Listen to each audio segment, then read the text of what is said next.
Dhanmondi ৩২-এ bulldozer চলছে।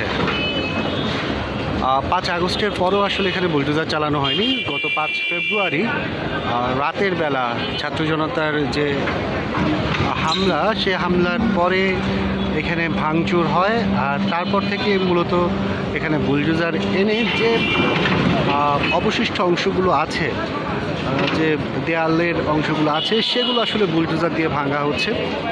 এই মুহূর্তে দেখতেই পাচ্ছেন যে আসলে একসময় যে জিনিস কেউ কল্পনাও করেনি, এখন সময়ের পরিবর্তনই সেটি হচ্ছে। অনেকে বিষয়টি অনেকভাবেই দেখছেন, অনেক কিছুই বলছেন। আসলে সময়ের প্রেক্ষিতে সময় কথা বলে। এখন যে চিত্রটি আমরা আপনাদেরকে দেখাচ্ছি, এটি সেই ধানমন্ডি ৩২, যেখানে শেখ মুজিবুর রহমানের স্মৃতি বিজড়িত একটি স্থান হিসেবে পরিচিত ছিল, তার বাসভবন ছিল, যে বাসায় আসলে 15ই আগস্ট তাকে হত্যা করা হয়। এই সেই ধানমন্ডি ৩২, যেটি জাদুঘর হিসেবে দীর্ঘ সময় সংরক্ষিত রেখেছিল আওয়ামী লীগ সরকার। এখন সেই ধানমন্ডি ৩২ আসলে আর কিছুই নেই।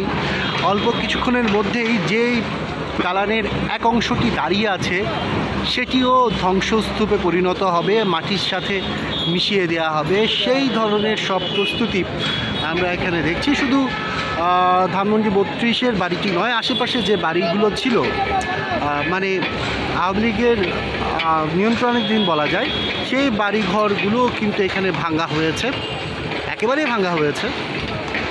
আর কোনো কিছুর অস্তিত্ব এখানে অবশিষ্ট নেই। শেষমেশ বুলডোজার দিয়ে সম্পূর্ণ জিনিসটিকে ভেঙে ফেলা হচ্ছে। এই পরিস্থিতি এখন আসলে দেখার বিষয়।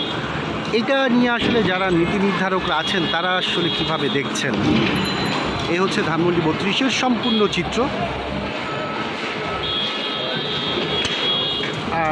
যদি শেখ মুজিবুর রহমানের যে মুরালটি ছিল, সেটি যদি দেখায়, সেটিও একেবারেই ভেঙে ফেলা হয়েছে। এখানেই ছিল সেই মুরালের অংশ।